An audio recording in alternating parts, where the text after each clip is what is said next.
Hello everyone, welcome to my channel Raghav education hub में आप सभी का स्वागत है। आज की इस वीडियो में देखेंगे हम रेलवे एनटीपीसी अंडर ग्रेजुएट जो जून में जो एग्जाम होगी उसमें आपके किस पैटर्न के क्वेश्चन आ रहे हैं और कौन कौन से क्वेश्चन आने की संभावना है। तो मैंने इस वीडियो में आपके जनवरी से लेके मई तक के जो रेलवे की एग्जाम हुई है, जैसे कि आपके रेलवे की सेक्शन कंट्रोलर की एग्जाम हुई है, दूसरी आपकी आरआरबी टेक्नीशियन ग्रेड 3 की, तीसरी आपकी एनटीपीसी ग्रेजुएशन वाली जो एग्जाम हुई है, चौथा आपका एनटीपीसी अंडर ग्रेजुएट की जो इस मंथ में एग्जाम हुई है।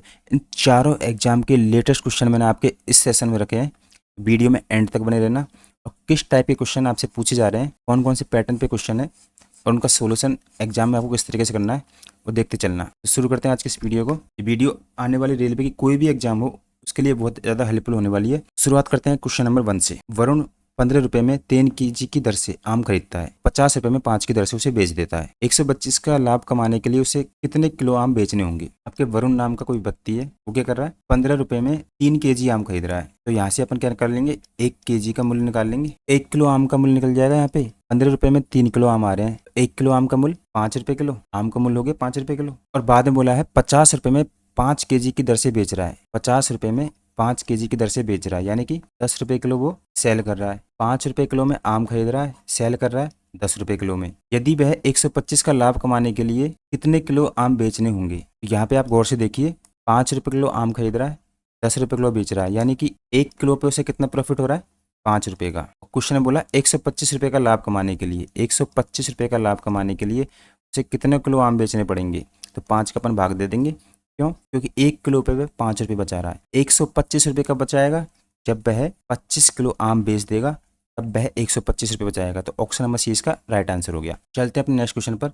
एकदम बेसिक से करना है, जिसके समझ में नहीं है दोबारा समझ लेना कि वरुण 15 रुपये में 3 केजी आम खरीद रहा है, तो 1 किलो आम का मूल्य निकल के आया कि 5 रुपये किलो में उसने आम खरीदे और बेचे कितने में, 10 रुपये किलो में, यानी कि 1 किलो पे वह 5 रुपये बचा रहा है। 125 रुपये पे 125 रुपये का उसे लाभ कब होगा, जब वह 25 किलो आम सेल कर देगा। यही आपसे क्वेश्चन पूछा है, उसे कितने किलोग्राम आम बेचने होंगे। देखते हैं अपना नेक्स्ट क्वेश्चन। Question number 2। यहाँ आपसे रेशो दिया है ए और बी का, ए बी बराबर C/X।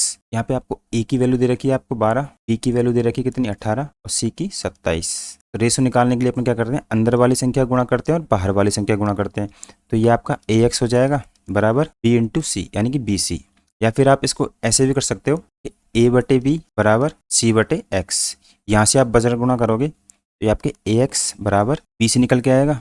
तो दोनों से आपके सेम रेशो निकल के आएंगे, किसी भी मेथड से कर सकते हो आप। अब आपको तीनों का मान दे रखा है, ए की वैल्यू दे रखी है 12, एक्स बराबर बी और सी की, बी की 18 और सी की 27। एक्स की वैल्यू निकल जाएगी यहाँ से। इसमें क्या करेंगे अपन, 12 का भाग दे देंगे, 4 से काटेंगे, 4 3 से काट लो, 3 चौको 12 और ये 9 बार चला जाएगा। फिर ये 2 से चला जाएगा 2 बार, 2 से चला जाएगा 9, 9 और 9 आपके 81 होते हैं। 81/2 यानी कि 80 का आधा करो 40 और 1 का आधा करेंगे तो 40.5। तो किस ऑप्शन में, ऑप्शन नंबर सी इसका राइट आंसर हो जाएगा। चलते अपने नेक्स्ट क्वेश्चन पर। एकदम बेसिक क्वेश्चन था, इसी तरीके से आपको करना है, बस रेशो निकालना आना चाहिए। ABC का मान आपको ऑलरेडी दे रखा है, इजी क्वेश्चन था। देखते हैं अपना नेक्स्ट क्वेश्चन। Question number 3। 3 संख्या का औसत 20 है, यदि 2 संख्या क्रमशः 11 और 21 है, तीसरी संख्या क्या होगी। एवरेज मतलब क्या होता है अपने, एवरेज यानी होता है सम ऑफ ऑब्जर्वेशन बटे टोटल नंबर ऑफ ऑब्जर्वेशन, यानी कि राशियों का योग बटे राशियों की संख्या। यहाँ पे आपको औसत दिया है 20, 3 संख्याओं का औसत दिया है कितना, 20। तो तीनों संख्याओं का योग कितना हो जाएगा, तीनों संख्याओं का योग कितना निकल के आएगा, 20 गुना 3 करेंगे तो 60 निकल के आएगा। दो संख्या दे रखी है आपको, 11 और 21। यहाँ से दोनों संख्याओं का योग निकालेंगे, दोनों संख्या का योग बराबर, तो 11 और 21 को जोड़ेंगे तो आपके 32 निकल के आ गया। 3 संख्याओं का योग आपको यहाँ पे दे रखा है, 2 संख्याओं का योग यहाँ पे दे रखा है, दोनों में से माइनस करेंगे, 60 में से 30 गए तो 28। तो ये 28 क्या निकल गया, तीसरी संख्या निकल के आई है, क्योंकि तीनों संख्याओं को आपको योग दे रखा था। 2 संख्या आपको दे रखी थी, 11 है और 21 है। तो तीनों का योग निकालने के लिए तीनों संख्याओं के योग में से दोनों संख्या को योग घटा दिया, तीसरी संख्या निकल के आ गई। ऑप्शन नंबर ए आपका राइट आंसर हो गया। चलते हैं अपने नेक्स्ट क्वेश्चन पर। Question number 4। अलजेब्रा का बहुत शानदार क्वेश्चन है। यहाँ पे बस एक वैल्यू दी है आपको, इस क्वेश्चन को आपको आंखों से समझना था कि यहाँ पे आपको देखिए A + B, ए बी का क्या दे रखा है, स्क्वायर, माइनस यहाँ भी देखिए A - B का क्या दे रखा है, स्क्वायर। तो अपन सभी को सूत्र अलजेब्रा का मालूम है कि A + B कोष्टक A - B किसका सूत्र होता है, ये होता है अपने A² - B² का। इसको खोलते हैं तो A + B, एक बार प्लस में संख्या निकल के आती है और एक बार माइनस में। लेकिन इसी में क्वेश्चन में अपन को दिया है A + B² minus A square minus A minus B का स्क्वायर बराबर, इसको सोल्व करेंगे तो अपन के निकल के आता है 4ab। उस 4ab में आपको ए का मान दे रखा क्या, ए बराबर 2pq और बी का मान दे रखा क्या 11q। इनकी वैल्यू को रख देंगे 4 इंटू 2pq इंटू बी का मान दे रखा है 11q। आपस में गुणा कर लेंगे, 4 दूनी का 8, 11 को 8 से मल्टीप्लाई करेंगे तो 88, पी से पी, क्यू से क्यू को गुणा करेंगे तो ये आपका Q square. Option number D आपका राइट आंसर हो जाएगा। यदि किसी के समझ में नहीं आया तो मैं इसको सूत्र को खोल के दिखा देता हूँ। जैसे कि आपको यहाँ पे a प्लस बी का स्क्वायर दे रखा है माइनस ए माइनस बी का स्क्वायर दे रखा है। यहाँ पे ये आपका a हो गया, ये वैल्यू आपकी b की हो गई। देखिए यहाँ पे a प्लस बी का स्क्वायर खोलेंगे अपन तो a square plus B square plus के 2ab, माइनस का चिन्ह तो माइनस लगा देंगे। अब a माइनस बी को खोलेंगे तो a square plus B square minus 2ab। ये चीज़ आपकी क्या है कोष्टक में, और यहाँ भी आपके कोष्टक में। अब इस कोष्टक को आप खोलोगे तो यहाँ पे ए स्क्वायर प्लस बी स्क्वायर, तो ये वैल्यू तो आपकी सेम रहेगी 2ab माइनस, माइनस की वजह से अंदर के सारे चिन्ह क्या हो जाएंगे, चेंज हो जाएंगे। तो A square minus B square plus 2ab। अब यहाँ से देखिए माइनस माइनस की वैल्यू कट जाएगी, यहाँ से ए स्क्वायर से ए स्क्वायर चला गया, बी स्क्वायर से बी स्क्वायर चला गया, बचा क्या 2ab और 2ab। तो यहाँ से निकल के आया अपन के क्या 4ab। यही चीज़ अपन ने यहाँ क्वेश्चन में लिखी थी। ab की अपन को वैल्यू मिल गई थी, ए का मान ये रहा, बी का मान ये रहा, दोनों की वैल्यू रखी, आपस में गुणा किया, ऑप्शन नंबर डी अपन को मिल गया। बस इसी तरीके से आपको क्वेश्चन करना था। चलते हैं अपने नेक्स्ट क्वेश्चन पर। क्वेश्चन नंबर 5 शानदार क्वेश्चन है। 11 और 19 के बीच दोनों सहित, मतलब 11 को भी काउंट करना और 19 को भी, सह आवाज संख्याओं के युग्म की संख्या ज्ञात कीजिए। तो सबसे पहले बेसिक चीज जान लीजिए आप, जब भी दो सहवाज संख्याएं होती हैं, दो संख्या सह आवाज होगी, सह आवाज होती है तो उनका HCF क्या होता है, हमेशा एक आता है। सहवाज संख्या यानी कि को प्राइम नंबर। तो को प्राइम नंबर देखने तो संख्या बोलिए 11 से लेके 19 तक। तो 11 से लेके 19 तक अब कितनी संख्या हो जाएगी, 11, 12, 13, 15, 18 और 19। ये टोटल संख्या होगी कितनी, 9। अपन को क्वेश्चन में बोला है कि एक एक का पेयर बनाओ, यानी कि 9 चीजों में से आपको क्या करना है, 2 चीजें चुननी है। जब भी ऐसे अभाज्य संख्या पूछिए आपसे 9 चीजों में से 2 चीज चुनने के लिए, तो उसका कॉम्बिनेशन फॉर्मूला क्या होता है, कॉम्बिनेशन फॉर्मूला होता है NCR बराबर n माइनस के 1 अपॉन में 2। यहाँ पे n बराबर क्या है, n बराबर 9। तो इसे सूत्र में जमाएंगे तो 9 में से अपन क्या करना है, 2 संख्या चुननी है। r की वैल्यू यहाँ पे 2 है, तो n क्या हो जाएगा 9 माइनस के 1 यानी कि 8 अपॉन में 2। तो 9 में से अपन जब भी 2 संख्या चुनेंगे तो अपन के 9 × 72, 72 का आधा 36। टोटल सहवाज संख्या कितनी निकल के आई, टोटल सहवाज संख्याओं का कुल युग्म निकल के आया आपका 36। अब अपन क्या करेंगे, नॉन को प्राइम नंबर निकालेंगे। जो सहवाज संख्या नहीं है वो कौन कौन सी हो जाएगी। देखिए क्वेश्चन में आपसे ऐसे पूछ रहा था कि 11 से एक जोड़ा बनेगा अपना 12 का, फिर 11 से जोड़ा बनेगा अपना 13 का, फिर 11 से एक जोड़ा बनेगा 14, ऐसे ही कंटिन्यू। फिर 12 से एक जोड़ा बनेगा 13 का, 12 से 14 का नहीं बनेगा, 12 से 12 से 15 का नहीं बनेगा, 12 से 16 का नहीं बनेगा, फिर बनेगा 12 से 17 तक। ऐसे ही हर संख्याओं के कितने जोड़े बनने हैं, तो अपन ने संख्या देखी कितनी है, टोटल 9 में से अपन को 2 सेलेक्ट करनी है, यानी कि 2 पेयर बनाने हैं। उसके लिए कॉम्बिनेशन फॉर्मूला होता है NCR बराबर n कोष्टक में n से कम संख्या यानी कि n माइनस के 1 अपॉन में 2। n बराबर 9 हो गया और r बराबर 2। यहाँ से अपने फॉर्मूले में जमाया तो टोटल युग्म निकल के आए अपने 36। ऐसे कितने युग्म मिलेंगे, सहवाज 36 बनेंगे। ऐसे कितने युग्म होंगे जो सहवाज नहीं होंगे, वो बनाने अपन को, यानी कि उनका HCF 1 नहीं होगा। तो जैसे कि 11 से तो किसी का कंपेयर करेंगे तो 11 से तो नॉन को प्राइम नंबर बनेंगे नहीं, तो 12 से बनेगा एक अपना 12 से 14 का, उसके बाद अपना बनेगा 12 से 15 का। क्योंकि यहाँ पे देखिए यहाँ पे 2 भी आ रहा है, 2 दोनों में कॉमन आ रहा है, यहाँ पे देखिए 3 दोनों में कॉमन आ रहा है, तब ये संख्या दोनों 3 से कट जाएगी। और सहवाज संख्या होती है जिनका HCF कितना होता है 1। जैसे कि 11 और 12 एक दूसरे से कटेंगे नहीं, तो ये सहवाज है। ऐसे अपन को नॉन को प्राइम मतलब जो सहवाज नहीं है वो संख्या निकालनी है। ऐसे 12 14 हो गई, 12 और 14। अब 12 को कंपेयर करेंगे किसी और के साथ, 15 के साथ, ऐसे 12 से और 16 का बन जाएगा, 12 से फिर 18 का बन जाएगा, सब में 2 2 आ रहा है। फिर उसके बाद 13 से किसी का बनेगा नहीं, तो 14 से देखेंगे, 14 से 16 का बन गया, फिर 14 से 18 का बन गया। उसके बाद देखेंगे अपन 15 से, तो 15 से अपन का 16 बनेगा नहीं, 17 नहीं बनेगा, 18 बन जाएगा। ये सब पेयर बनते जा रहे हैं। उसके बाद 15 से 19 का बनेगा नहीं। उसके बाद देखते हैं अपन 16 का देखते हैं किसके साथ, 16 का 18 के साथ। ये अपन आगे चले थे।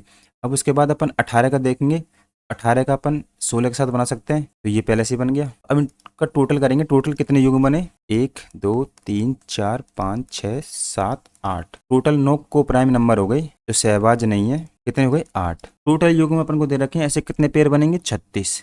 36 में से अपन नॉन को प्राइम निकाल देंगे 8, तो बच जाएंगे अपने क्या, ओनली को प्राइम नंबर, यानी कि सह अभाज्य संख्या। 36 में से 8 माइनस किए तो 28। ऑप्शन नंबर ए आपका राइट आंसर हो जाएगा। क्या क्या अपन ने 11 से 19 तक संख्या लिखी, टोटल संख्या कितनी बनी, टोटल संख्या निकल के आई आपकी 9। 9 में से अपन को सबके दो दो को पेयर बनाने, तो उसके लिए कॉम्बिनेशन फॉर्मूला लगाया अपन ने, या फिर आप यही याद कर लीजिए n, और n में से एक संख्या कम करके 2 का भाग दे दीजिए, तो यहाँ से अपन के 36 निकल के आए, टोटल पेयर बनेंगे 36। 36 में से अपन को कोप्राइम नहीं ढूंढने, नॉन कोप्राइम मतलब जो सहभाज्य नहीं है, तो यहाँ से अपन को पेयर मिल गए 2 का 14 का, ये सब पेयर निकालने पड़ेंगे आपको, तो अपन को पेयर मिल गए कितने, 8। तो टोटल पेयर में से अपन ने नॉन को प्राइम निकाल दिए, तो बचे क्या, को प्राइम नंबर, तो निकल के आ गए 28। यदि आपसे क्वेश्चन में पूछ लेता कि नॉन को प्राइम और को प्राइम, अब आपसे क्वेश्चन में यदि प्राइम नंबर पूछ लेता कि आप ओनली प्राइम नंबर बताइए, प्राइम नंबर क्या होंगे, तब अपन के देखना प्राइम नंबर कौन कौन से यहाँ पे, अभाज्य संख्या ओनली, तो प्राइम नंबर अपन के 11 13 17 और 19, कौन कौन से, 11 13 17 और 19। अब क्या करेंगे, इनके ही पेयर बनाएंगे, तो इनके ही पेयर बनाएंगे तो यही सूत्र लगाएंगे, NCR बराबर n n के 1/2। n क्या है, 1 2 3 4, टोटल संख्या 4, n-1 करेंगे इंटू 3/2, 4 12, 2 का भाग देंगे तो प्राइम नंबर कितने निकल के आएंगे, प्राइम नंबर के युग्म निकल के आएंगे, ये कितने, 6। यहाँ पे भी अपन ने सबसे पहले टोटल युग्म निकाले, टोटल युग्म में से को प्राइम के युग्म निकाले, जैसे नॉन को प्राइम नंबर आए अपने 8, टोटल युग्म थे 36, 36 में से 8 घटाए तो को प्राइम नंबर बचे आपके 28। वीडियो अच्छी लग रही है तो चैनल को लाइक सब्सक्राइब करते चलिए।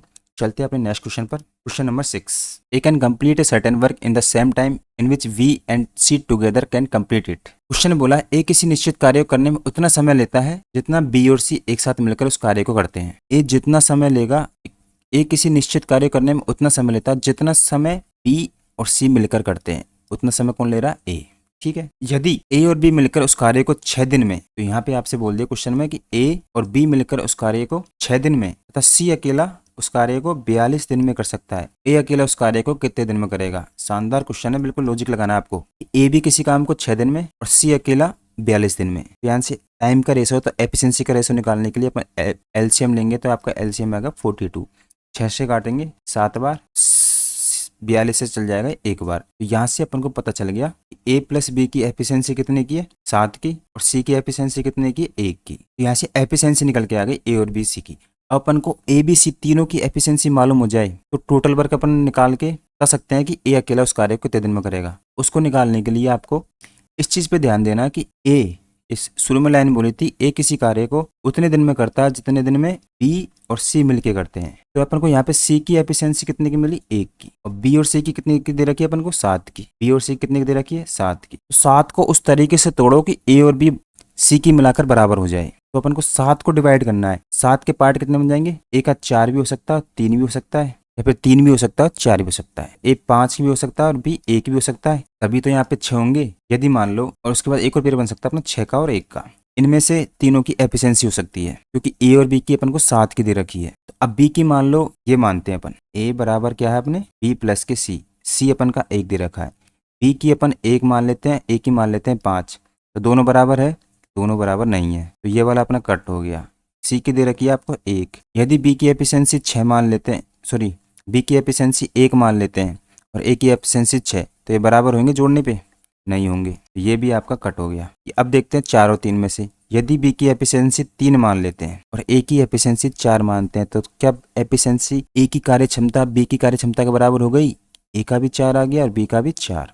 यहाँ से अपन डायरेक्ट लॉजिक लगा सकते हैं। अब अपन तीनों की एफिशिएंसी बता सकते हैं कि ए बी सी की एफिशिएंसी क्या होगी। यहाँ से अपन को पता चलेगा ए बी सी की एफिशिएंसी, सी की आपको 1 दे रखी है और बी की आपको 3, 4 नहीं, क्योंकि 4 इधर लेंगे 4 और 1 5 हो जाएगा, 3 इधर लेंगे 5 बराबर 3 नहीं होगा, इसलिए उल्टा लेना है। बी की 3 लेनी है, ए की आपको 4, और ए और बी की 7 हो रही है, तो ये अपने क्वेश्चन को बिल्कुल सेटिस्फाई कर रहा है। यहाँ से अपन को ए बी सी की एफिशिएंसी का रेशो मिल गया। अब आगे क्वेश्चन में बोला है टोटल वर्क था आपका 42, उसको ए अकेला कितने दिन में करेगा। अब ए की एफिशिएंसी निकल के आई है और हमेशा पता होता है कि एफिशिएंसी हमेशा समय की क्या होती है, विपरीत। तो अपन यहाँ से एलसीएम लेंगे 12, इसका विपरीत करेंगे। अगर 2 रेशो रहता तो अपन 4 और 3 को विपरीत कर देते, यहाँ पे 3 रेशो तो एलसीएम लिया। क्यों? क्योंकि अपन इसको ऐसे करते 1/4 प्लस के 1/3 प्लस के 1 क्योंकि एफिशिएंसी का रेशो हमेशा टाइम का उल्टा होता है, तो हमें इससे समय का रेशो में निकालेंगे। तो अपन क्या करते हैं, एलसीएम लेते हैं। ऐसे अपन ने डायरेक्ट एलसीएम लिया 12 का, 12 आया तो 4 से 12 काटेंगे 3 बार। अभी आ रहा है किसका, टाइम का रेशो। एक किसी काम को अब 3 दिन में कर सकता है। यहाँ से 4 का आ गया और यहाँ से 12 का आ गया। अब क्वेश्चन में टोटल वर्क था ये, एक ही टाइम का रेशो आया 3 का, 3 का भाग देंगे, 3 एकम 3, 3 चौको 12। एक किसी काम को उस काम को कितने दिन में कर सकता है, 14 दिन में। ऑप्शन नंबर ए इसका राइट आंसर हो गया। यदि क्वेश्चन किसी को समझ में नहीं आया है तो मैंने टाइम एंड वर्क पर एक क्वेश्चन बना रखा है रेलवे के आए हुए अब तक के क्वेश्चन, तो जाके एक बार उन वीडियो को देख लीजिए। क्योंकि इस मेथड से जाओगे तो आप लॉजिक से इस क्वेश्चन को बना सकते हो, बिना किसी ट्रिक के, बिना किसी एक्स मान के। तो ये छोटी छोटी बातें सबको याद होनी चाहिए। ए बी का रेशो, ए और पी, ए देखिए यहाँ पे ए और बी का मान 7 दे रखा है, सी का 1 दे रखा है। क्वेश्चन में हिंट दे रखी है ए बराबर बी प्लस सी। तो कैसे अपन ने ये निकाला, वो सब चीज़ें मैंने क्वेश्चन बता रखी है। तो आप इसको जानने के लिए चैनल को सब्सक्राइब कर लीजिए, क्योंकि मैं इस टाइप क्वेश्चन लाता रहता हूँ जिससे आपके सोचने की शक्ति और ज़्यादा बढ़े। एक्स की वैल्यू मानने से अच्छा तो आप इस तरीके से क्वेश्चन कीजिए। और ये जो एफिशिएंसी हमेशा समय की उल्टी होती है, समय भी एफिशिएंसी का उल्टा होता है। तो रेशो निकालना सबको आता होगा, रेशो निकालना नहीं आता तो वो क्वेश्चन को छोड़ देगा। चलते हैं अपने नेक्स्ट क्वेश्चन पर। ऑप्शन नंबर इसका राइट आंसर हो गया। Question number 7, Sumita borrowed 14,750 from his friends. Sumita ने 14,750 रुपये सहेली से उधार लिए, वो भी 8% वार्षिक साधारण ब्याज की दर पर। ठीक है, उसने 6 माह बाद मिश्र धन चुका दिया। मिश्र धन क्या होता है, आपका अमाउंट, यानी कि जो रुपए लिए और प्लस में आपका ब्याज, इसको बोलते हैं मिश्र धन। उसे मिश्र धन के रूप में कितनी राशि चुकाई। तो वो सिंपल इंटरेस्ट का क्वेश्चन है। SI बराबर PTR बटे 100, यानी कि साधारण ब्याज बराबर मूलधन गुणा समय गुणा दर बटे 100। तो मूलधन आपको दे रखा कितना, 14,750 रुपये। समय कितना दे रखा है, 6 माह। 6 माह दे रखा है और बटे में साल बनाने के लिए अपन 12 का भाग देते हैं, तो उससे साल निकल के आ जाती है। दर दे रखी है अपन को 8% की, परसेंट हटाने के लिए नीचे 100 लिख देते हैं। ये हो जाएगा अपन, ये इससे निकलेगा कि अपन का ऐसा, यानी कि साधारण ब्याज। अब काट दिए, चलिए 6 से काटेंगे, 6 दूनी का 12, 2 से काटेंगे 2 चौको 8, 0 से 1 0 चली जाएगी। अब 10 में होते हैं 5 और 2, 2 से काटेंगे 4 को 2 बार, 5 से कट जाएगा ये, 5 दूनी 10, 9 बार 45, 5 25। 295 को 2 से मल्टीप्लाई करेंगे तो 5 दूनी 10, 9 दूनी 18 और 1 19, 2 दूनी 4 और 1 5। मतलब ब्याज के रूप में उसे 590 देने पड़ेंगे। लेकिन उससे क्वेश्चन में बोला है कि उसे मिश्र धन के रूप में, यानी कि 14,750 रुपये उसने लिए थे और 590 रुपये 6 महीने का ब्याज हुआ 8% की दर से। तो ये ब्याज के रूप में 9 और 5 14, 7 और 5 12 और 3 13, 4 और 1 5, यानी कि टोटल उसे चुकाने पड़ेंगे उसकी सहेली को 15,340। किस ऑप्शन में, ऑप्शन नंबर डी में। ऑप्शन नंबर डी इसका राइट आंसर हो गया। नॉर्मल क्वेश्चन था, सूत्र में बस वैल्यू जमानी थी। चलते हैं अपने नेक्स्ट क्वेश्चन पर। क्वेश्चन नंबर 8, 20 सेंटीमीटर व्यास और 42 सेंटीमीटर ऊंचाई वाले बेलन का आयतन ज्ञात करना है। पाई बराबर 22/7 का उपयोग कीजिए। आपको यहाँ पे क्वेश्चन में बेलन का व्यास दे रखा है, बेलन का व्यास कितना दे रखा है, 20 सेंटीमीटर। ऊंचाई कितनी दे रखी है, ऊंचाई दे रखी है आपको 42 सेंटीमीटर। पाई का मान कितना दे रखा है, 22/7। तो सबको मालूम होता है त्रिज्या जो होती है, त्रिज्या हमेशा व्यास की होती है, आधी होती है। तो यहाँ पे सूत्र निकल के आ जाएगा अपना, R बराबर d/2। हिंदी में ये हो गया। तो व्यास कितना दे रखा है अपन को, 20 सेंटीमीटर। R बराबर 20/2, यानी R का मान कितना निकल के आया, 10 सेंटीमीटर। R की वैल्यू निकल के आ गई, त्रिज्या निकल के आ गई आपकी कितनी, 30 सेंटीमीटर। उसके बाद बेलन का आयतन क्या होता है, बेलन के आयतन का सूत्र, बेलन का आयतन होता है आयतन V बराबर πr²h। तो पाई की जगह अपन 22/7 लेंगे इंटू R का स्क्वायर, यानी कि 10 का स्क्वायर करेंगे, 10 × 10, और H आपको हाइट कितनी दे रखी है, 42 सेंटीमीटर इंटू 42। 7 से काटेंगे 42 को, 6 बार चला जाएगा। अब 2 0 की 2 0, 6 से मल्टीप्लाई करेंगे 12 को, 22 को, 6 दूनी का 12, 6 दूनी 12 और 1 13। बेलन का आयतन कितना निकल के आया, 13,200 सेंटीमीटर। ये आपके सेंटीमीटर निकल के आएंगे। ऑप्शन नंबर सी इसका राइट आंसर हो जाएगा। नॉर्मल बेसिक क्वेश्चन था, जिसको सूत्र याद है। तो सबसे पहले अपन ने इसमें त्रिज्या निकाली, त्रिज्या निकालने के बाद बेलन का आयतन का सूत्र लगाया, πr²h। पाई की वैल्यू आपको 22/7 दे माननी थी। काफी बार क्वेश्चन में 1.414 भी दे सकते हैं। उसके बाद 7 से काट दिया, 6 को 22 से मल्टीप्लाई किया तो 132,000। ऑप्शन नंबर सी इसका राइट आंसर हो गया। चलते हैं अपने नेक्स्ट क्वेश्चन पर। क्वेश्चन नंबर 9, बहुत शानदार क्वेश्चन है आपके लिए। यदि किसी बंटन का माध्य 78 है और माध्य का 61 है तो बहुलक का मान ज्ञात कीजिए। तो बहुलक बराबर क्या होता है आपके बहुलक यानी कि मोड। बहुलक बराबर 3 माध्यिका माइनस 2 माध्य यानी कि मोड बराबर 3 मीडियन माइनस 2 मीन। माध्य दे रखा है आपको कितना 2 इंटू 78। माध्यिका दे रखी है आपको 61 3 इंटू 61। बहुलक पूछा आपसे यानी कि मोड, तो यहाँ से बहुलक निकल के आ जाएगा 18 माइनस 8 दूनी 16 7 दूनी 14 1 15। 183 में से 156 माइनस करेंगे तो बहुलक बराबर 4 3 7 6 7 27 निकल के आ गया। 183 में से 156 कटेंगे 27। ऑप्शन नंबर सी इसका राइट आंसर हो जाएगा। ये बेसिक क्वेश्चन है, ओनली फॉर्मूले पे बेस है।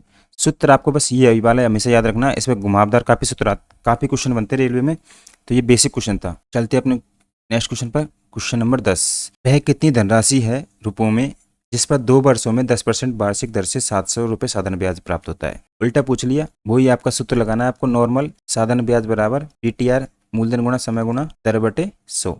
यहाँ पे आपको ब्याज दे रखा है, यानी SI की वैल्यू दे रखी है कितनी 700 रुपये का ब्याज मिले। वह कितनी धनराशि है, मान लेते हैं वो प्रिंसिपल आपका कितना है X, 2 वर्षों के लिए दर कितनी 10% बटे 100। बस इसे सोल्व करना है। 1 0 से 1 0 चली जाएगी, 2 से काटेंगे 350, 350 में 1 0 बढ़ जाएंगे, यानी ऑप्शन नंबर 20 का राइट आंसर हो गया। बेसिक क्वेश्चन था। ये सब क्वेश्चन आए हुए हैं आपके एग्जाम में, कुछ क्वेश्चन इजी है कुछ ट्रिकी है। क्वेश्चन नंबर 11, 240 मीटर लंबी एक ट्रेन 420 मीटर लंबे पुल को 22 सेकंड में पार करती है, तो ट्रेन की चाल याद कीजिए, वो भी किसमें किलोमीटर प्रति हावर्स में। तो आपको ट्रेन की लेंथ दे रखी है, ट्रेन की लंबाई कितनी 240। ब्रिज की लंबाई, ब्रिज की भी लेंथ दे रखी कितनी 420। तो ट्रेन जब किसी पुल को पार करेगी तो वो खुद को पार करेगी और अपने आप की पुल की लंबाई को भी पार करेगी और खुद की लंबाई को भी पार करेगी। तो 420 और 240 मिलके हो जाएंगे 620, मतलब 620 मीटर लेंथ पूरी क्रॉस करने में ट्रेन को क्या लग रहा है 22 सेकंड लग रहे हैं। ट्रेन की चाल पूछिए आपसे X चाल से, यदि ट्रेन X की स्पीड से चलती तो 620 मीटर चाल चलने में उसे 22 सेकंड लगते। तो यहाँ से X की वैल्यू हो जाएगी, X उठ के उधर चला जाएगा, तो 22x बराबर 620। तो x बराबर स्पीड निकल के आ गई कितनी 30। अब ये मीटर में आई है या फिर किलोमीटर प्रति आवर्स में ये पता नहीं है, लेकिन ये बस ध्यान रखिए कि आपको जब ये ऊपर लंबाई मीटर में दे रखी है तो ये मीटर में होगी। सेकंड में आंसर जब ही आता है जब आपको ये आपके 22 सेकंड दे रखे हैं क्वेश्चन में 22 सेकंड। तो सेकंड में आंसर जब ही आता है तो मीटर में कोई चाल रही होगी, मान लो किलोमीटर में रही होती तो किलोमीटर में आता आंसर, लेकिन सेकंड में आया तो इसको मीटर प्रति सेकंड बनाया होगा। तो इसी तरीके से x की वैल्यू आपको मीटर प्रति सेकंड में आई है। अब इसको किलोमीटर प्रति आवर्स में बनाने के लिए 18/5 से मल्टीप्लाई करेंगे, तो 5 से चल जाएगा 6 बार, 18 को 6 से मल्टीप्लाई करेंगे 18 छिक्की 108। आपकी ट्रेन की स्पीड आ गई 108 किलोमीटर पर आवर्स। तो ऑप्शन नंबर सी इसका राइट आंसर हो गया। एकदम बेसिक क्वेश्चन था। चलते हैं अपने नेक्स्ट क्वेश्चन पर। क्वेश्चन नंबर 12, यदि किसी समबाहुभुज के एक आंतरिक कोण दिया आपको 156 है, उसके 7 बाह्य कोणों का योग ज्ञात कीजिए। तो समबाहुभुज आंतरिक कोण आपको 156 दे रखा है। तो हमेशा एक बात ध्यान रखिए, interior angle plus exterior angle यानी कि अंदर के एंगल और बाहर के एंगल, इनका योग कितना होता है 180 डिग्री होता है। आपको किसका दे रखा है आंतरिक यानी इंटरनल दे रखा है कितना 156 प्लस के ये आपके एक्सटर्नल हो गया एंगल बराबर कितना दे रखा 180। अब 156 उठ के इधर चला जाएगा तो आपके एक्सटर्नल एंगल का मान निकल के आ जाएगा 180 माइनस 156 यानी कि एक्सटर्नल एंगल का मान कितना निकल के आया 10 में से 6 गए तो ये 4 3 है यानी कि 24 डिग्री एंगल निकल के आया। बाह्य कोणों का योग, समबाहुभुज के आंतरिक कोण और बाह्य कोण का योग टोटल कितना होता है 180। आंतरिक कोण का मान दे रखा था आपको, बाहर का निकाला आपने 180 में से माइनस किया 24 डिग्री निकले आया, और आगे क्वेश्चन में उसके 7 बाह्य कोणों का योगफल याद कीजिए, यानी कि 24 × 7 कर देंगे तो 7 बाह्य कोणों का योगफल निकल के आ जाएगा 7 चौक 28 का 8 का 2 कैरी 7 दूनी 14 और 2 16 168 डिग्री 7 बाह्य कोणों का योगफल हो जाएगा। ऑप्शन नंबर 20 का राइट आंसर हो गया। तो ये नॉर्मल सी बेसिक चीज थी। इंटरनल एंगल एक्सटर्नल इनका योग कितना होता है टोटल 180 डिग्री होता है। आपको इंटरनल एंगल का मान दे रखा था 156, एक्सटर्नल आपने निकाल लिया 20 डिग्री निकल के आया। 7 का पूछा था तो 7 का कर दिया, 4 का पूछा तो 4 से मल्टीप्लाई कर देते। बेसिक क्वेश्चन था। चलते अपने नेक्स्ट क्वेश्चन पर। क्वेश्चन नंबर 13, किसी संख्या के 1/3 में 55 जोड़ने पर 77 प्राप्त हो तो मूल संख्या के अंकों का योगफल ज्ञात कीजिए। किसी संख्या, माना वह संख्या कौन सी है, माना संख्या है x के 1/3, जैसे जैसे क्वेश्चन में बोले ऐसे ऐसे करते चलेंगे। x के 1/3 में 55 जोड़ने पर संख्या कितनी प्राप्त होती है आपको 77। तो मूल संख्या के अंकों का योगफल, तो पहले मूल संख्या निकालिए। यहाँ से आपका बन जाएगा x/3 प्लस के 55 बराबर 77। x/3 55 उधर चला जाएगा तो आपके 22 निकल के आ गई। x का मान कितना निकल के आया, 3 यहाँ पे मल्टीप्लाई हो जाएगा 66। मूल संख्या निकल के आ गई कि कौन सी है 66। लेकिन मूल संख्या के अंकों का योग, मूल संख्या का पहला अंक दूसरा अंक यानी कि 6 + 6 यानी कि अंकों का योग निकल के आया 12। ऑप्शन नंबर डी इसका राइट आंसर हो गया। बेसिक क्वेश्चन था, माना वो संख्या है कौन सी x है, जैसे जैसे क्वेश्चन ने बोला ऐसे आपने रख दिया। मूल संख्या निकल आई 66, उसके अंकों का योग पूछा था 12 निकल के आ गया। ऑप्शन नंबर डी इसका राइट आंसर हो गया। चलते अपने नेक्स्ट क्वेश्चन पर। क्वेश्चन नंबर 14, एक डीलर दो वस्तुएं एक्स और वाई। शानदार क्वेश्चन है, हर शिफ्ट में आ रहा है क्वेश्चन, रेलवे की कोई भी एग्जाम हो। इस क्वेश्चन का आपको मैंने काफी पेपर कराए रेलवे के, एनटीपीसी के, यानी कि टेक्नीशियन की काफी वीडियो बनाए, उनमें सब में क्वेश्चन रखा है। तो आप सारी वीडियो में देखिए, सब में यह क्वेश्चन आया हुआ है, डाटा अलग अलग है बस। तो one of the most question है ये। इसमें क्या बोला है कि एक डीलर ने दो वस्तुएं एक्स और वाई 2000 प्रति वस्तु की दर से खरीदता है। एक व्यक्ति क्या कर रहा है, एक्स वस्तु और वाई वस्तु खरीद रहा है, यानी कि उसका सीपी कितना है 2000 रुपये। ऐसे ही वाई का सीपी कितना है 2000 रुपये। एक डीलर दो वस्तुएं एक्स और वाई 2000 प्रति वस्तु की दर से खरीदता है। ठीक है, एक्स और वाई 2000 रुपये की वस्तु से खरीद रहा है। वह दोनों वस्तुओं पर समान मूल्य अंकित करता है। अब क्या कर रहा है, मार्क प्राइस दोनों पर क्या कर रहा है, वो समान अंकित कर रहा है। यानी कि वस्तु पर क्या कर रहा है, वो कुछ मार्क प्राइस देगा, वो क्या देगा, समान देगा। तो ये आपकी हो जाएगी मार्क प्राइस। यही आपसे क्वेश्चन बोला है कि मार्क प्राइस क्या करेगा, समान मूल्य अंकित करता है। अब एक्स पर 28% और 9% की दो क्रमिक छूट देकर बेचता है। अब ये बताइए, कोई दुकानदार 2000 रुपये में कोई वस्तु खरीद रहा है, तो वह छूट क्रय मूल्य पर देगा या फिर मार्क प्राइस पर देगा। हमेशा छूट मार्क प्राइस पर दी जाती है। मार्क प्राइस पर छूट दे रहा है कितनी, 28% की और 9% की। 28% 9% की दो क्रमिक छूट देकर बेचता है, फिर उसे 322 रुपये लाभ अर्जित करता है। लाभ कितने का हो रहा है, 322 रुपये का। एक बार बताइए, 2000 रुपये की वस्तु है, उसको कितने में बेच रहे हैं कि 322 रुपये का लाभ हो, यानी कि उसका सेलिंग प्राइस क्या निकल के आ जाएगा, सेलिंग प्राइस निकल के आ जाएगा कितना, 2322 रुपये। यही आपसे क्वेश्चन बोला, देखिए कि एक्स वस्तु पर 28% 9% की दो छूट के बाद बेचता है, फिर उसे 322 रुपये का लाभ अर्जित करता है। यानी कि 2000 रुपये की वस्तु को 322 का लाभ कमाने के लिए अपन को 2322 में बेचना पड़ेगा, तभी अपन को 322 का क्या होगा, लाभ होगा। उसके बाद क्वेश्चन बोला, यदि वह बाइक को 8% की एकल छूट पर बेचता। तो इस क्वेश्चन को बाद में करेंगे अपन, यहाँ से नेक्स्ट क्वेश्चन बन जाता है। सबसे पहले अपन निकाल लेते हैं कि 28% और 9% की क्या कर रहा है, दो क्रमिक छूट दे रहा है। सक्सेस से लगा के टोटल ओवरऑल छूट निकाल लेंगे अपन।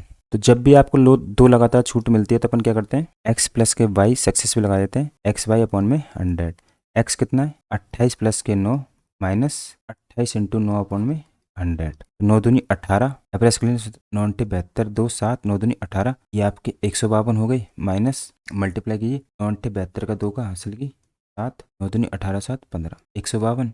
और ये आपके क्या करने, प्लस करना था। ये यहाँ से मल्टीप्लाई किया 152, ये आपके जोड़ने थे, गुणाने करने थे। 9 8 17 यानी कि 37। नीचे डबल जीरो तो दो अंक छोड़ के डबल जीरो, यानी कि 37 में से 1.52 घटा देंगे तो आपकी टोटल ओवरऑल छूट निकल के आएगी 8 6 4 2 5 35.48। तो टोटल ओवरऑल छूट 28% और 9% के मिला के कितनी मिल रही है, 35.48 की अपन क्या मिल रही है, छूट मिल रही है। गलती कर रहे हैं अपन, ओवरऑल छूट अपन को करने में दो के साथ 9 दूनी 18 25, यहाँ पे 25 आएगा, यानी कि 2.52। 33 में से अपन 2.52 माइनस करेंगे, 8 4 टोटल 28% और 9% की छूट के बाद, यानी कि 34.48 की अपन को टोटल छूट मिल रही है। इसमें से 100 में से छूट मिल रही है कितने की, 34.48। इसको अपन माइनस करेंगे तो ऐसे आपके 52 मिल गया, 5 के 4 हो गया तो 65.52। अब इस चीज़ को समझिए, सक्सेसिव निकाल के अपन ने, ये सक्सेसिव निकाला था अपन ने, यहाँ से अपन को 65.52% मिला। 28% की 9% की दोनों की अपन की सक्सेसिव छूट निकाल के देखा तो टोटल ओवरऑल छूट मिली कितनी,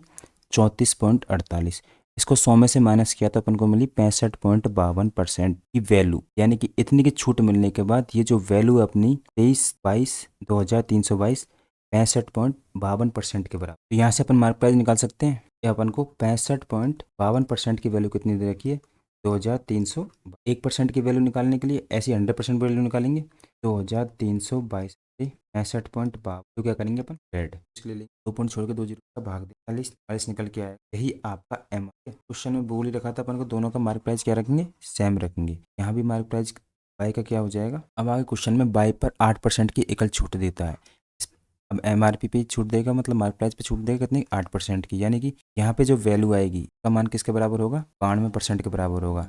तो अपन 3544 का क्या करेंगे, 92% निकाल, 92 अपन में 100, तो दो अंक छोड़ के अपन को 2 जीरो लगानी है। तो अपन आपस में पहले मल्टीप्लाई करेंगे, 90 से मल्टीप्लाई करेंगे, 9 चौको 36, 9 चौको 36 और 3 39, 3 9 पंजे 45 और 3 45 का 7 का 4, 9 3 27, 27 4 31, 2 से कर देंगे, 4 दूनी 8, 4 दूनी 8, 4 पंजे 20, फिर 5 दूनी 10 की 0 हासिल की 1, 3 दूनी 6 और 1 7, तो यहाँ से 48 मिल गए, 0। एक बार फिर से देख लीजिए, मल्टीप्लाई करने में कुछ गलती हुई है। अरे 90 से मल्टीप्लाई करेंगे अपन, 0 9 को 36 का 6 का हासिल के 3, 9 को 36, 3 39, 3 9 पंजे 45, 40 और 3 48 का 8 का हासिल 4, 9 3 27, 27 और 4 आपके 31 से मल्टीप्लाई करेंगे तो यहाँ पे 88 दूनी का 10, 3 दूनी 6 को जोड़ लेंगे 8 4 4 8 और 6 14 का 4 का हासिल की 1, 9 और 1 10, 8 8 16 हो जाएंगे। यहाँ पे 2 और 3 दो अंक छोड़ के पॉइंट है, तो ये आपके वस्तु को बेच रहा है कितने, 3260.48 में। सेल कितने में कर रहा है, इसमें। तो बाद में क्वेश्चन में आपसे बाई पर लाभ प्रतिशत पूछा, यानी कि 3544 की वस्तु को 3260 MRP पे थी, 8% के डिस्काउंट पर 3260.48 में बेचा, तो लाभ बताइए। 2000 की वस्तु को 3260 में बेच रहा है, यानी कि क्या कर रहा है, टोटल 1260.48 रुपये में ज़्यादा बेच रहा है। कितने की वस्तु, 2000 की। लाभ ज्ञात करने के लिए 100 से गुणा। अब 2 जीरो चल जाएगी, 2 पॉइंट याद रखना, फिर 2 से इसको काटना है, 2 से काटेंगे 2 छिक्की 12, 2 3 6, आपके 0 आ जाएगा, 48 का आधा हो जाएगा 24। ऊपर 2 अंक छोड़ के पॉइंट है, नीचे एक 0 है, तो 3 अंक छोड़ के 1 2 3, 63.24% का क्या हो गया, उसको लाभ हो गया। ऑप्शन में आपके ये ऑप्शन नहीं है, लेकिन तरीका यही है, बस डाटा आपको कुछ भी मिल सकता है। तरीका आप देख लीजिए। सबसे पहले अपन क्या करेंगे, एक्स और वाई का अपन को सीपी दे रखा था, सीपी से अपन को 2 डिस्काउंट दिए, 2 डिस्काउंट देने के बाद अपने सक्सेसिव निकाला, इतना आया 34.48 का। तो जो वैल्यू आई अपन को, वो अपन को 322 रुपये का लाभ अर्जित कर रही थी 2000 की वस्तु को बेचने पर। तो सेलिंग प्राइस की वैल्यू आई इतने परसेंट के बराबर, इसकी वैल्यू 100 की परसेंट की वैल्यू निकालने के लिए अपन को MRP आ जाएगा। MRP से अपन वाई की भी सेम MRP रखेंगे, यानी कि मार्क प्राइस रखेंगे। तो मार्क प्राइस पे क्या करेंगे, 8% का डिस्काउंट देंगे, इसका 8% निकालेंगे, सेलिंग प्राइस आ जाएगा। 2000 की वस्तु को अपन को बिल्कुल लाभ प्राप्त करना है। ये तरीका होता है क्वेश्चन करने का। डाटा सब में क्रिटिकल था, इसमें शायद ऑप्शन में मिस्टेक है या फिर कुछ सोल्यूशन में, तो आप एक बार देख लेना, तो कमेंट करके इसका आंसर मुझे जरूर बताना। चलते अपने नेक्स्ट क्वेश्चन पर, क्वेश्चन नंबर 15। वीडियो काफ़ी बड़ी हो गई है, आगे के सोल्यूशन आपको बाद में बता दूंगा। PQR प्रकार की वस्तुओं की कीमतें दे रखी है आपको, 280 180 105। गोविंद क्या कर रहा है, PQR वस्तु लेके आ रहा है। P वस्तु है, एक Q वस्तु है और एक R वस्तु, 280 180 रुपये की और 105 रुपये की लेके आ रहा है। तीनों वस्तुओं को इस अनुपात में लेके आया, किस अनुपात में, 3:4:7 के अनुपात में। टोटल पैसे किसने दिए उसने, 6885 में खरीदता है। तो Q प्रकार की वस्तु बतानी है आपको, Q प्रकार की वस्तु कितने लेके आया वो। इस क्वेश्चन को करने के लिए एक लॉजिक लगाइए। देखिए इसको काटिए, इसको अपन किससे काट सकते हैं, 5 से काट सकते हैं। 5 से काटेंगे, 5 25 और 5 6 30 56। काट किससे रहे, 5 से। बस ये आपको ये ध्यान रखना है, अपन 5 से काट रहे हैं। 5 से काटेंगे तो ये इसका दोगुना कर दो, 18 दूनी 36, ऐसे 10 का 20 हो जाएगा और इसका 21। 5 से काट दिए तीनों को। अब आपस में मल्टीप्लाई कर देंगे वस्तु जानने के लिए। तो P वस्तु निकलेगा आ जाएगी और Q और R। 56 को 6 तिया 18, 5 तिया 15 और 1 16, 6 चौको 24 का 4 का 2, 4 तिया 12 और 2 44। 7 को काटेंगे, 7 1 7, 7 दूनी का 14। ये वस्तु लेके आया PQR। इन तीनों को अपन जोड़ देंगे, 7 और 4 11 और 8 19 का 9 का 4 4 6 4 10 4 14 15 5 का हासिल की 1 1 2 3 और 1 4। टोटल वस्तु कितनी हो गई, 495। इनका मूल्य कितना दे रखा है, 459। पूछे किसकी है, Q की। अब इसको काटेंगे तो 459 का अपन भाग देंगे किसमें, 6885 में। कितनी बार जाएगा ये, समथिंग 4 दूनी का 8। पहले तो ये एक बार ही जाएगा, 459, तो यहाँ से 9 आ गया, 6 2 और 1 उतार लेंगे 5। तो 9 को किसी से भी मल्टीप्लाई करेंगे, 5 जब ही आएगा जब 5 से मल्टीप्लाई होगा। 9 पंजे 45, 55 25 और 4 29 का 9 का हासिल के 2, 5 चौको 20 और 2 12, पूरी बार भाग चला गया। तो यहाँ से ये कटा कितने बार, 15 बार। कितनी बार कट गया, 15 बार। अब बस एक चीज़ याद ध्यान रखिए कि 5 से अपन ने इन वस्तु को काटा था, तो ये 15 आया, इसको भी अपन को 5 से काटना है। 5 से काटेंगे तो 5 निकल के आ गया। या फिर आप इनको नहीं काटोगे, डायरेक्ट मल्टीप्लाई करके जोड़ोगे, तब आपके काटते नहीं तो एक रेशो आया था। नहीं काटोगे तो यहाँ पे भी अपन 5 रख सकते हैं, क्योंकि 5 से काटा था ना अपन ने। तो अब भी अपन 5 से काटेंगे, क्योंकि 6885 5 बार 15 बार गया पूरी बार।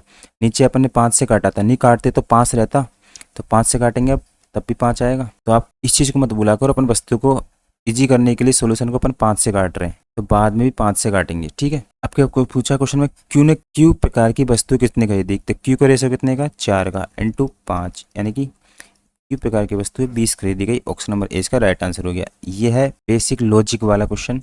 इस तरीके से लॉजिक से करोगे तो ठीक है, वरना आप गुणा करते करते काफ़ी टाइम बर्बाद करते हो क्वेश्चन में। चलते हैं अपने नेक्स्ट क्वेश्चन पर। क्वेश्चन नंबर 16, एक किले में आने वाले पर्यटकों की संख्या गर्मियों में 30% बढ़ गई। गर्मियों में क्या हुआ, समर आया तो संख्या 30% बढ़ गई। 100 से क्या हो गई 30% बढ़ी, यानी कि 130 हो गई। और मानसून में क्या हुआ, जब आपका मानसून आया तो 35% घट गई। अब यहाँ से क्या हो जाएगी 35% घट जाएगी।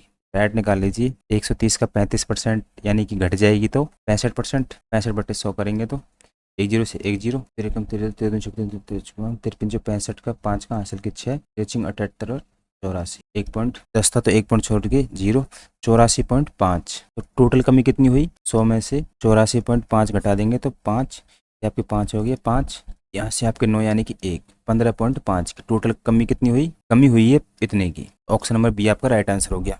इस क्वेश्चन को अपन सक्सेसिव से भी कर सकते हैं, जैसे कि इसमें अपन सक्सेसिव लगाएंगे तो x माइनस के y माइनस XY बटे 100। जब कभी संख्या एक बार बढ़ रही हो और एक बार घट रही हो तो अपन सक्सेसिव लगा सकते हैं, या फिर दोनों बार बढ़ रही हो, दोनों बार बढ़ेगी तो अपन x प्लस के y माइनस XY अपन 100 करेंगे। और एक बार बढ़ी और फिर घटी तो अपन माइनस यूज करते हैं। तो किसी के माइनस प्लस में कन्फ्यूजन हो तो ये चीज़ ध्यान रख लेना। अब इसमें लगाते हैं 30 बढ़ गई फिर घट गई कितनी 35, माइनस 30 इंटू 35/100। 0 से 0 चली गई, 5 दूनी का 10, 5 सत्ते 35, 3 को काट लेंगे 1.5 आ जाएगा। यहाँ से -5 आ गया, माइनस 15 सत्ते 105, 1 पॉइंट छोड़ के माइनस की माइनस वैल्यू दोनों जुड़ जाएगी तो ये आंसर आएगा माइनस में कितने 10 में जोड़ेंगे 15.5। यहाँ से भी आप सक्सेसफुल डायरेक्ट आंसर निकाल सकते हो। ऑप्शन नंबर बी ही निकल के आएगा। माइनस दिखा रहा है कि कमी हुई है, प्लस आता तो वृद्धि होती।